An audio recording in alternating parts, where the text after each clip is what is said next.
하나님께서 오늘 우리에게 주시는 말씀은 마가복음 15장 21절로부터 32절 말씀입니다. 마침 알렉산더와 루포의 아버지인 구레네 사람 시몬이 시골로부터 와서 지나가는데 그들이 그를 억지로 같이 가게 하여 예수의 십자가를 지우고 예수를 끌고 골고다라 하는 곳, 번역하면 해골의 곳에 이르러 모략을 탄 포도주를 주었으나 예수께서 받지 아니하시니라. 십자가에 못 박고 그 옷을 나눌세 누가 어느 것을 가질까 하여 제비를 뽑더라. 때가 제3시가 되어 십자가에 못 박으니라. 그 위에 있는 죄패 유대인의 왕이라 썼고 강도 둘을 예수와 함께 십자가에 못 박으니 하나는 그의 우편에 하나는 좌편에 있더라. 지나가는 자들은 자기 머리를 흔들며 예수를 모욕하여 이르되 아하 성전을 헐고 사흘에 짓는다는 자여 네가 너를 구원하여 십자가에서 내려오라 하고 그와 같이 대제사장들도 서기관들과 함께 희롱하여 서로 말하되 그가 남은 구원하였으되 자기는 구원할 수 없도다. 이스라엘의 왕 그리스도가 지금 십자가에서 내려와 우리가 보고 믿게 할지어다 하며 함께 십자가에 못 박힌 자들도 예수를 욕하더라. 아멘. 심리학에서 성인기의 환멸 Disillusionment of Adulthood 라는 용어가 있습니다. 꿈과 실제의 갭을 말하는 용어 중에 하나예요. 특별히 나이를 먹으면서 생존을 위한 유지 보수 비용이 증가하는 것이 대표적입니다. 무슨 말인가 하면 나이가 들면 돈이 더 많이 든다는 거예요. 몸이 아파서 병원 다녀야 하고 비타민 영양제를 더 많이 먹게 되고 건강을 유지하기 위해 운동하는데도 돈이 더 들고 게다가 자녀를 키우는데 비용이 더 듭니다. 사회적 관계를 유지하기 위해서도 원치 않는 경조사도 챙기다 보니까 비용이 더 듭니다. 자유는 줄어들고 책임은 점점 늘어납니다. 그래서 어렸을 때 어른이 되면 훨씬 자유로울 것 같았지만 막상 어른이 되면 짊어져야 할 보편적인 대가가 커지는 거예요. 그것을 성인기의 환멸이라고 표현하는 겁니다. 나이가 들면서 책임이 더 늘어날까 봐 두려워서 결혼을 점점 하지 않습니다. 어쩌면 단순히 회피하는 것이 아니라 합리적인 생존 본능일 수도 있습니다. 옛날에는 결혼을 하고 아기를 낳아서 노동력이 생기고 내 노후가 보장되지만 지금은 오히려 막대한 비용과 무한한 책임이 더 생기니 꺼리는 거죠. 자녀 한 명 키워서 대학까지 보내는데 그 비용이 수억에 달하니 결혼을 통한 정서적 안락함보다는 책임의 무게가 더 커진 거예요. 그리고 사람의 본능은 기본적으로 책임을 피하고 싶어 합니다. 그리고 우리의 뇌는 억지로 하는 것을 거부하죠. 그것을 자기 결정성 이론이라고 합니다. 내가 스스로 행동하고 싶지 억지로 떠맡는 것을 싫어합니다. 내가 좋아서 하는 일은 열정이 되지만 남이 시켜서 하는 일은 고문이 됩니다. 뇌는 그것을 스트레스라고 인식하죠. 소위 피할 수 없다면 즐겨라 하는 말이 있는데 억지로 해야 할 책임을 오히려 즐기는 쪽으로 몰아가서 잠시라도 뇌를 속이려는 거죠. 실제로 뇌는 잘 속습니다. 한쪽 다리를 잃은 사람이 그 잃어버린 다리가 너무나 간지러운 거예요. 그 다리는 없는데 뇌가 간지럽게 느끼는데 이 없는 다리를 긁지 못해서 너무나 고통인 겁니다. 그런데 한 실험에 의하면 긴 거울을 다른 다리에 비추어서 마치 두 다리가 있는 것처럼 뇌를 속이고 그 다리를 긁으면 뇌가 착각을 일으켜 시원해진다고 하죠. 사랑하는 성도 여러분, 우리는 예수님을 믿고 따르는 사람인데 예수님을 따르다 보면 우리도 예수님처럼 십자가 져야 할 일이 반드시 생깁니다. 그래서 목사님이 설교하면서 성도 여러분, 자기의 십자가를 지십시오 말하면 대체적으로 마음이 무거워지고 부담감이 생기고 책임감이 들어서 십자가 설교는 듣기 싫어하죠. 그래서 십자가 설교는 사순절이 되어야 또 고난주간이 되어야 하게 되는 겁니다. 자, 그리고 교회에서 언제나 인기 있는 설교는 세상에서 잘 되는 이야기, 세상 살면서 축복받는 이야기, 행복하고 편안한 이야기, 재밌고 웃기는 이야기, 그런 말씀 아닙니까? 그래서인지 개그맨 출신 목사님들이나 코미디 하듯 웃겨주는 설교자의 설교를 들으면서 많이 은혜 받았다고 말하지요. 오늘 성경에는 한 사람이 등장합니다. 로마 군인들이 어떤 죄인에게 십자가를 지우고 그것을 억지로 메고 가게 합니다. 그 사람이 마침 지나가다가 웬 죄인 하나가 십자가 지고서 가는 것을 구경하게 되죠. 그러다가 그 죄인 대신에 그 십자가를 지고 골고다 언덕까지 가야 했던 사람이에요. 사람이 십자가 처형을 당하더라도 그렇게 십자가를 직접 지고서 처형장까지 가는 일은 흔한 일이 아닌데 지금 그런 일이 있으니 구경거리가 된 겁니다. 누군가는 욕을 하고 누군가는 울고 그런 광경이 벌어집니다.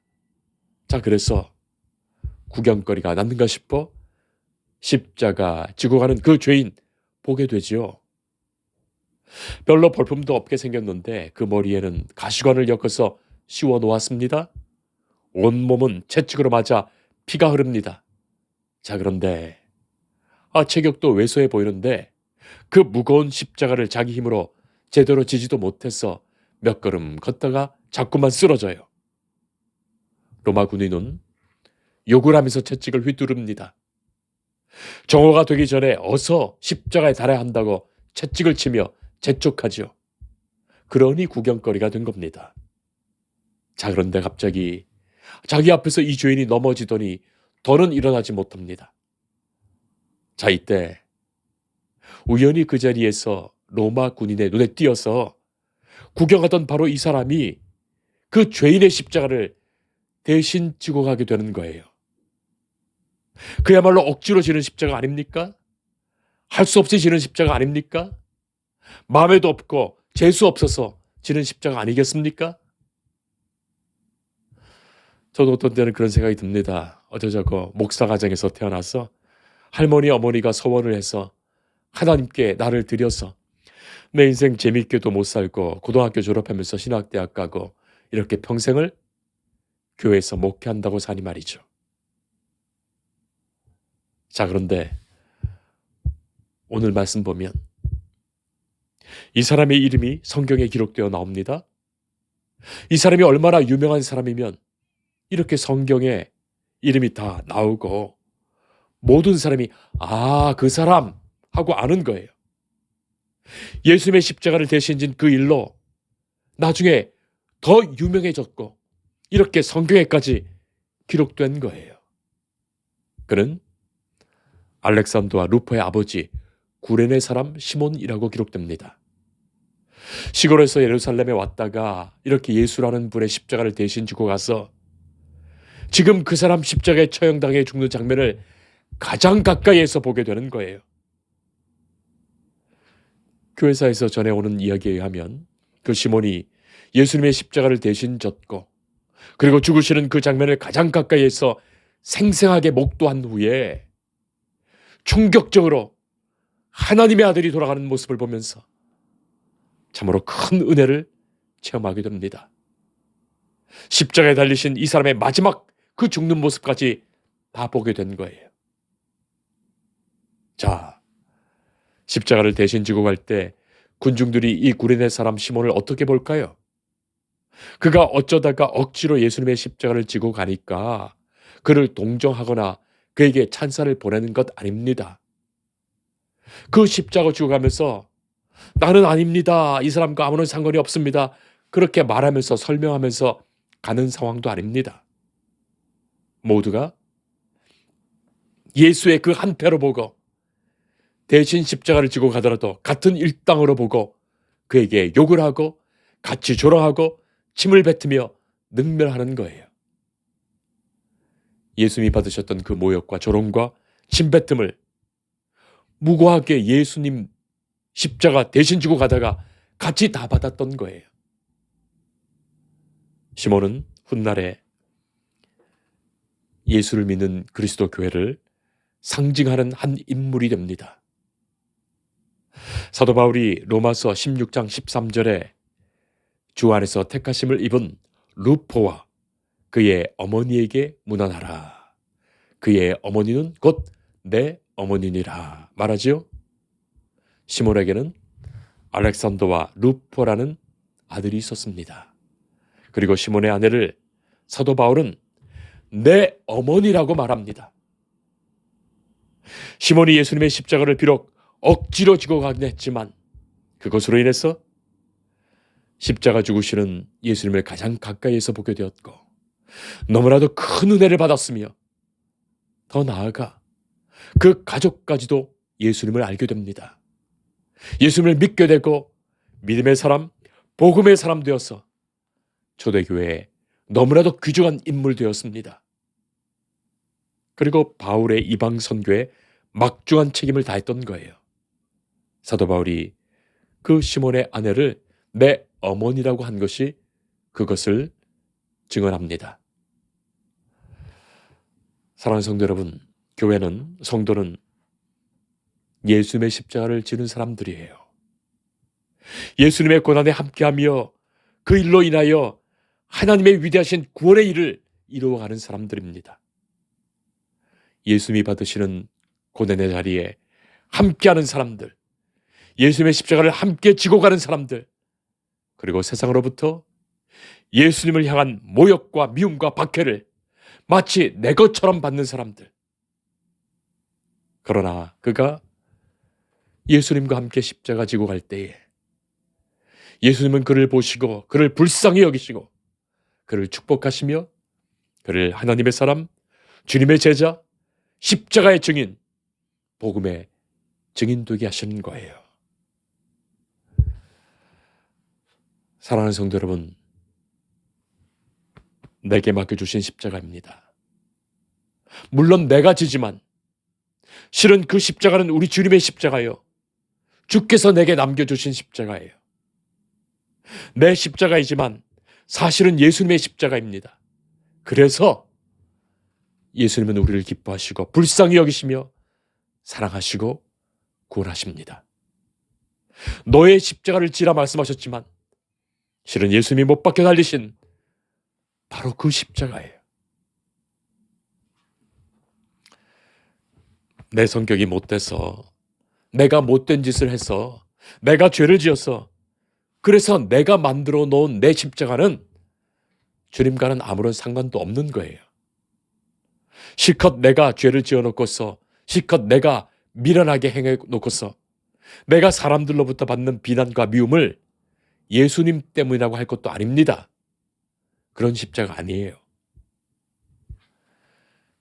주님의 남은 고난, 예수님께서 지신 십자가, 그 고난의 십자가, 사랑의 십자가, 희생의 십자가, 섬김의 십자가, 생명의 십자가, 구원의 십자가 내게도 주셔서 내 십자가 되게 하셔서 내가 감당할 때 주님은 우리와 함께 하시며 십자가의 고난을 겪은 우리에게 십자가의 그 영광까지도 주시는 거예요. 사랑하는 성도 여러분, 내가 예수님의 십자가를 함께 질 수 있다는 것만으로도 너무나도 큰 영광이요 은혜요 감사입니다. 각자는 다를 수 있습니다. 처음부터 기쁘게 나와서 십자가의 길을 따를 수도 있고, 처음부터 우연히 어쩌다가 십자가의 길을 따를 수도 있고, 또 처음부터 억지로 하기 싫은 일, 십자가의 길을 가게 된 사람도 있습니다. 그러나 누구라 하더라도 예수님은 그 십자가가 우리에게 억지로 지는 것 되게 하시지 않습니다. 쓸데없이 지는 것 되게 하지 않으십니다. 할 수 없이 지는 것 되게 하지 않으십니다. 구레네 사람 시몬처럼 처음에는 비록 억지로 졌던 십자가였지만 마침내 기쁨과 감사와 영광으로 지는 십자가 되게 하시는 거예요. 이것은 잠시 뇌를 속이는 것 아닙니다. 피할 수 없거든 즐겨라 하는 것도 아닙니다. 얼마든지 배반할 수 있고 딴 길로 갈 수도 있습니다. 그러나 주께서 우리를 사랑하시어 우리에게 보여주시고 알게 하시고 깨닫게 하시며 함께 하시는 중에 말로 표현 다 할 수 없는 마음의 진정한 자유 주시고 평강 주시고 기쁨 주시고 힘과 능력 주시고 즐겁고 감사하게 이 길 가게 하시는 거예요. 십자가 지게 하시는 거예요. 앞에서도 말씀드렸지만 우리는 살아가면서 꿈과 실제의 차이, 간격을 언제나 봅니다. 예수 믿으면서도 그런 크리스찬의 환멸, disillusionment of Christian 같은 것이 있을 수 있어요. 예수 믿으면 부자 되고, 예수 믿으면 건강해지고, 예수 믿으면 가정의 복이 넘치고, 예수 믿으면 언제나 믿음, 소망, 사랑이 넘치고, 온 세상이 아름답게 보이고, 교회 가면 천사들이 가득할 것 같은데 막상 예수 믿고 신앙생활 하다 보니까 때때로 고난도 있고 어려움도 생기고 세상에 없던 미움과 박해도 생기고 전에 안 보이던 내 죄도 선명히 보이고 열심히 해보려 그래도 감당하지 못한 내 자신을 발견하게 되고 나의 무능과 나의 악함과 나의 교만을 더욱 분명히 보게 되는 거예요. 그렇게 말도 많고 비난도 많고 탈도 많은지 차라리 교회 다니고 싶지 않다는 생각까지 드니 말이죠. 실제로 그래서 많은 젊은이들이 교회를 떠나는 겁니다. 그러나 성도 여러분, 예수님은 지금도 오늘도 우리에게 말씀하십니다. 나를 따르려거든 자기의 십자가를 지라. 그런데 이 말씀은 결코 우리를 고통스럽게 하는 말이 아닙니다. 이 십자가는 예수님이 남겨주신 십자가입니다. 우리가 예수님처럼 나무로 만든 그 사형 형틀 십자가에 매달리지는 않을 것입니다. 그러나 주께서 나를 사랑하시어 나를 용서하시려 나를 구원하시려 나를 천국 백성 삼으시려 내게 주신 십자가예요. 사도 바울은 그것을 주 예수의 남은 고난이라고 표현했습니다. 이 십자가는 나를 위하여 예수님이 주신 십자가예요. 처음에는 내가 지는 듯해도 나중에 알고 보면 내 힘으로 지는 십자가가 아니라 주님이 함께 지시는 십자가입니다. 오히려 그 십자가에 있어서 내가 힘을 얻게 되고 바른 길로 가게 됩니다. 내가 십자가 지르고 가는 줄 알지만 결국 알고 보면 그 십자가가 나를 짊어지고 가는 거예요. 인생의 이 험한 길에서 승리하도록 지켜주며 나를 이끌어갑니다. 이 십자가는 나를 위하여 예수님이 지신 십자가입니다. 잠시 내가 예수님을 대신해 져보았지만 결국 그 십자가에 달리실 분은 예수님이십니다. 예수님, 주께서 나를 위하여 십자가에 죽으심을 진정으로 알게 될 때 그 크신 하나님의 사랑을 깨닫게 되고 그 십자가에서 힘과 용기와 믿음과 소망 얻게 됩니다. 그 십자가가 나를 살리심을 알게 됩니다. 이 십자가의 길을 함께 가는 성도이기를 축복합니다. 기도하겠습니다. 사랑의 하나님, 우리를 사랑하시어 나를 사랑하시어 주께서 십자가를 지셨습니다. 주께서 십자가에 달리셨습니다. 주가 우리를 위하여 나를 위하여 남겨주신 고난의 십자가, 우리가 예수님을 생각하며 마땅히 지고 나아갈 때 주께서 우리의 심령에 더하시는 감사와 기쁨을 진정을 얻게 하옵소서. 예수님 받으신 그 고난을 우리도 기꺼이 받는 중에 우리에게 주시는 그 십자가의 구원과 영광이 있음을 믿습니다.